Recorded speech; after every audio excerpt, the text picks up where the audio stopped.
Do you ever hope and pray that your situation can be different? Well, it can. It's time for you to come out on the other side, and I'm here to help you do just that. This episode is for the girl who has gone through or is currently in a toxic or abusive relationship, also known as domestic violence. I have been there. We are talking about the 8 lessons and realizations that I wish that I would have known sooner so that I could have prevented myself from going through so much heartache and pain. I made it out of the other side truly living in fulfillment, and so can you, sister. This is going to be a heavy episode for some of you and definitely a trigger warning, so take note of that. Number 1, believe them when they tell you who they are. When I first met my abuser, he told me who he was, but I didn't believe it, or I felt like it's me, he's gonna change for me.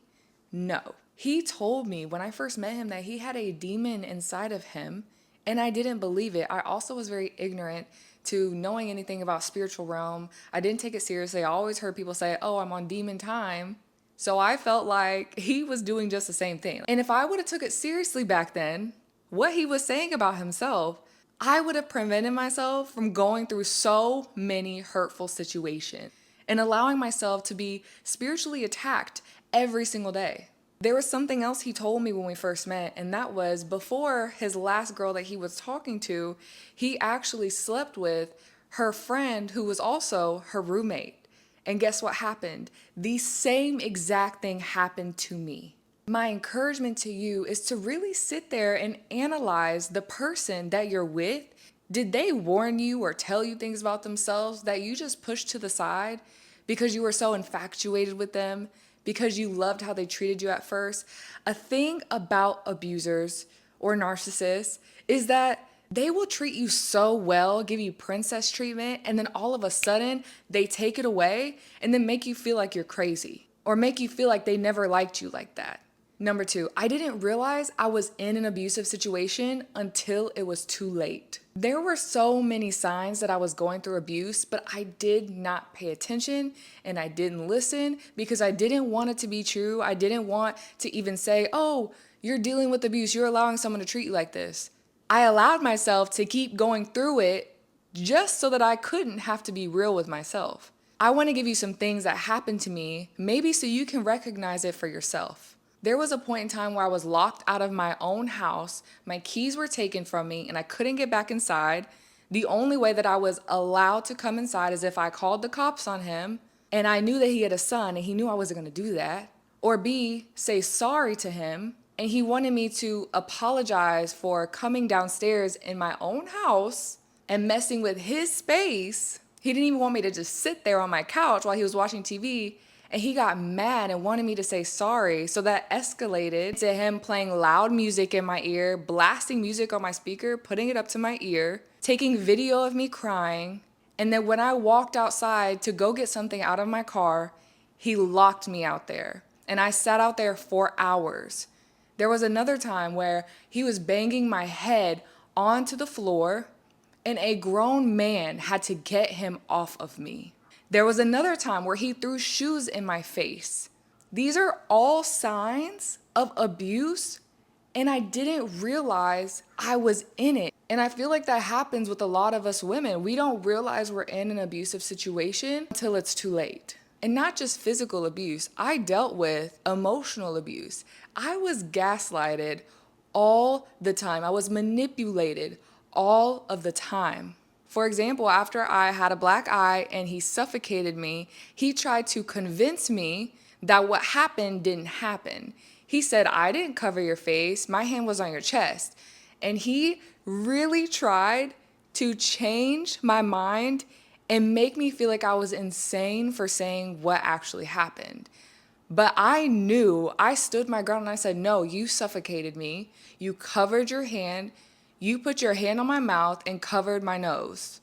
So what is domestic violence? It's a pattern or behavior used in any relationship to gain or maintain power or control over a person. And it takes many forms. As I just told you through my example, there's physical, where it's kicking, punching, any type of force towards you. People can use weapons. There's sexual abuse, which is forcing sex or else. There's emotional abuse, humiliation, gaslighting, manipulation, and I just showed you an example of that. And then there's one that most people don't talk about, and that's economic abuse. That's your abuser having you financially depend on them so that you can't leave when you're ready to go. I'm going to leave a link in the description box so that you can look up more information on domestic violence. Here are some signs that you might be going through domestic violence, have gone through domestic violence, or someone else you know may be going through domestic violence. Your partner bullies, threatens, controls you. Your partner cuts you off from friends, family, doing things you once loved doing. They're constantly checking in with their partner, has excuses for injuries. Maybe they're wearing long sleeves in the summertime because they're covering up bruises. So sister, if this is you or has been you, I want to encourage you and push you to have a conversation with someone, to speak to God about your situation, because you do not have to go through this by yourself. You don't have to go through this alone like I did. This all leads me to number 3. You cannot change anyone. What kept me in my situation for so long is because I really believed that he could change, or that he would change for me. But that in fact was not true. And even though he said he was going to change, or he said he wasn't going to hit me again, or he said he wasn't going to do XYZ again, it happened. You have to think about yourself in those situations. Maybe you have children, do it for them. Or maybe you stay because they give you these empty promises and they tell you that they're going to change. And I'm not God, so I'm not going to say they won't ever change, but that doesn't mean you have to be there while they're working on themselves or changing themselves. You can love someone from a distance. You can allow them to work on themselves from a distance. You don't have to be in the crossfire and be hurt along the way. Be honest with yourself. Sometimes we will try to pretend like what's happening isn't really happening. It's kind of like you have this guard up in front of you, or blinders in front of your eyes, and you don't want to face reality. The reality that you're in an abusive situation.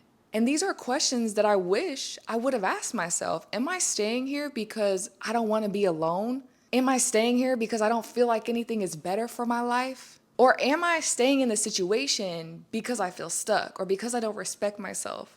Why am I still here? Or am I here because of what I said before, holding on to empty promises? How many times do things need to keep happening for me to make a change? This is a real conversation that I wish I would have had with myself. Because if I look back now, I did stay because I didn't want to be alone. I did stay because I didn't feel like life could be better. And of course, there's a side to it where he gaslighted me and manipulated me into thinking that there wasn't better. But I also want to take the responsibility for myself. Before it ever got that bad, it happened the first time, and that first time should have been the last time, and I could have walked away, but I didn't. And that's why I'm here having this conversation with you, in hopes that you can learn something, maybe even for the future. And I really hope you don't ever go through anything like this, but you'll be able to recognize what's going on and have this in the back of your mind, and know that there is something you can look to and someone you're with in the midst of the trial and the circumstance. And you don't have to stay out of not knowing what's going to be next for you, because there is a purpose and a plan over your life. The patterns do not lie. Number 5, being stuck is a mindset. You may feel stuck, but you are not stuck. When I look back, I realized that I was stuck in my mind. For you, you may be going through that economic abuse where you're being threatened, where you have nowhere to go, where you have children relying on you, but you have to think bigger picture. There are resources out there, and even people at work, I'm sure you could communicate with and say, hey, this is what's going on. I need help. Someone out there is willing to help you. There are phone lines you can call. There are domestic violence shelters you can go to. For me, when I finally built up the courage to leave, which was a forced push to leave from being suffocated and having the black eye, immediately after I was threatened. While I was packing up my house, he threatened to shoot up the entire house with my family in it. When I moved across the country, I was scared for my life, terrified that he was going to come after me and do something to me for leaving, and also for saying something about it. I didn't have the strength on my own to leave. Something had to happen The Lord had to allow something to happen for me to be pushed out of what I was doing. And sometimes we're so stubborn and we bang our heads so many times that it's like, we don't have to go through this. So for me, in order to actually help myself and hold myself accountable to getting myself out of that situation, I had to tell someone. And although I was embarrassed, although I felt a lot of shame and I felt guilty and I looked a hot mess, I still spoke up and I shared what happened. And that's when I was able to get support for someone to really build that belief that there was something more for my life and that I didn't have to be in that situation and that there are people there here to support me. The people I felt like would judge me for being in a situation so long, for not telling them earlier. Like I was telling you that story when I was locked out of my house, I had friends that lived 5 to 10 minutes away. I did not call anyone, but that's because I felt stuck in my mind and I was not stuck. That night, I could have called a friend could have came and got me, and I could have kicked the man out of my house, but I didn't do that. Number 6, forgiveness is the key to moving on. If I hadn't forgave, I wouldn't have been here sitting on this video telling you my story, telling you how I overcome, how I'm living in fulfillment now, and the lessons that I learned along the way. Forgiveness is having the capability to let go, to move on, and not allow that anger, that pain, that hurt take over your life. My forgiveness journey was very tough and very long because I was very mad and at myself. The guilt overpowered me, and I was slightly upset with God. But what I realized is that there is so much freedom in forgiveness because I know that there are things that I've done to other people that I have been forgiven for. And I just stopped pointing the finger at everybody else and I gave grace to myself. And I stopped pointing the finger at everybody else and I allowed myself to sit in God's grace and really pour my heart out to Him. And He helped me understand that it is not His fault. He gave me free will. There were a lot of decisions that I made that He didn't tell me to do. I made the decision to walk away from Him before any of this happened. So I say this to say we must forgive ourselves and stop the if only I had just, I should have done this, I could have done that, if only I would have known, if only I would have recognized. Leave the whys, the what ifs, if onlys, let it go. We cannot change the past. We cannot change what happened to us. We can only change the trajectory of our future, and that's with what we do right now in this moment. Don't allow yourself to live in your past. Focus on the solution. What can you do now?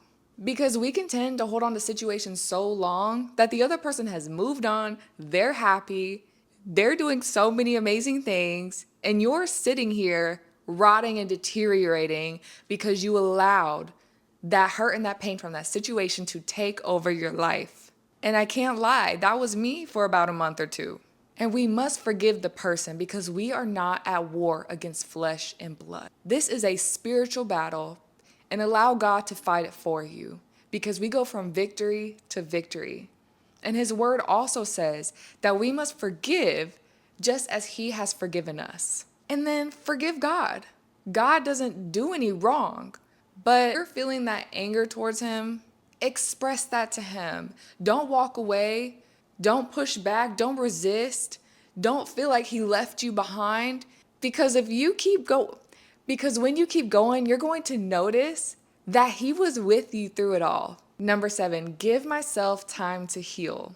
I say this because you don't want to automatically jump out of this relationship and start talking to another person, because not only are you going to carry that baggage with you, you are probably going to seek out the wrong type of person, or the wrong type of person is going to find you because they're going to see that you're vulnerable. They're going to see that you may be weak in your mindset in this moment. And I don't know what it is, but I know that men can tell. Men can tell if a woman is weak. And unfortunately, this is exactly what I did. I went from one abusive situation to another one. And although it wasn't physical abuse, it was still an emotional abuse. I ended up meeting a spiritual narcissist, which I didn't even know that was a thing. I didn't. And you may be wondering, what is a spiritual narcissist? I wrote this in my notes and I want to read it to you.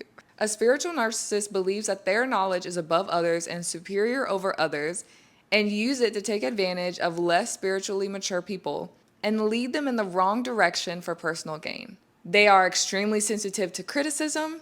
They're exploitive and manipulative of others.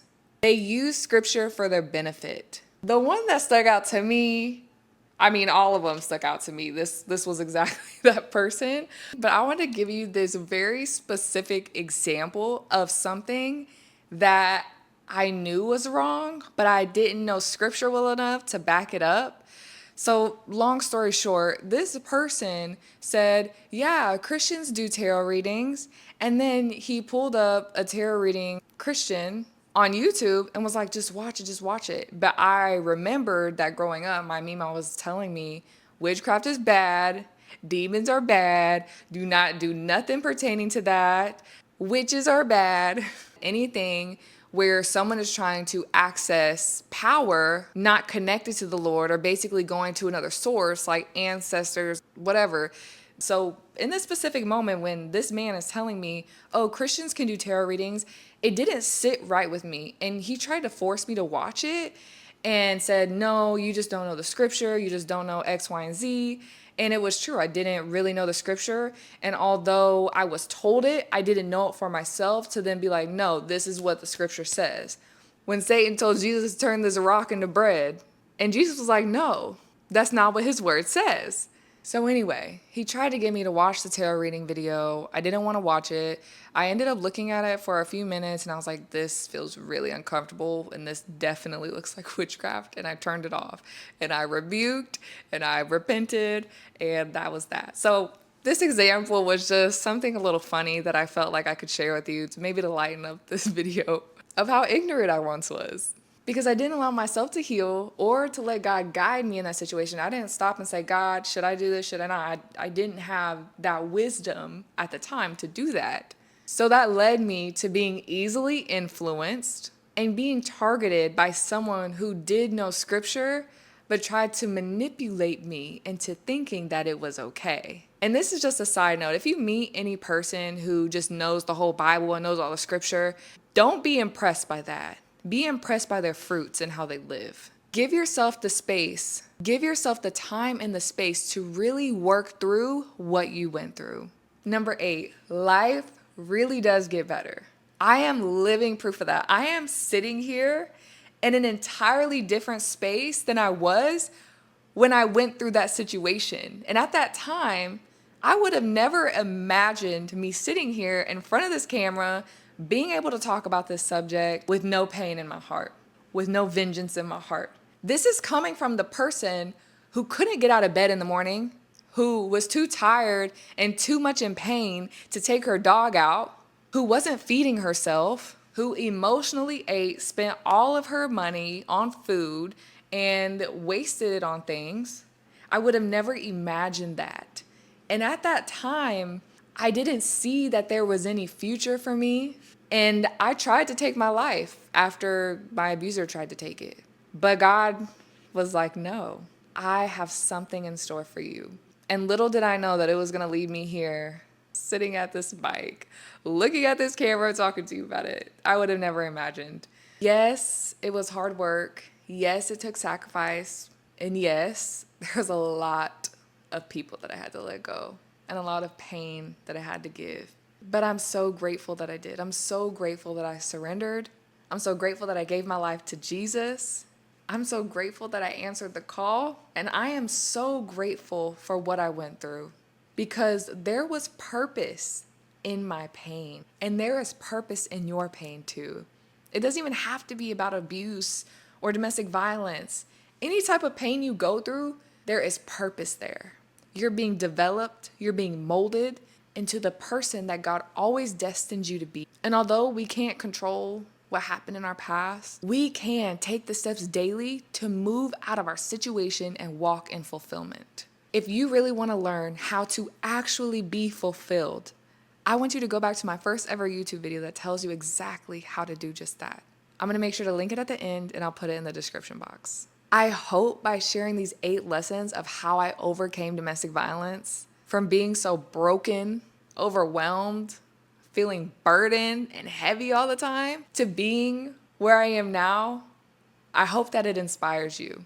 If you're wanting more lessons, encouragement, or learning just how to become the person God always destined you to be, make sure to subscribe to this channel. You are meant to live in fulfillment. You are meant to live in wealth, rich in relationships, rich in your health, rich in ideas, rich in finances. That is what is coming for you. And make sure to grab the Best Believe journal. This journal was created from this tough place, and it is biblically backed and designed to help you overcome your tough situation and really deepen your faith and move in your destiny. Because you can say you want to change all you want, you have to apply the things that you learn, and this journal is going to help you do that. You can go to www.madebytheword.com. Until next time, love you, bye.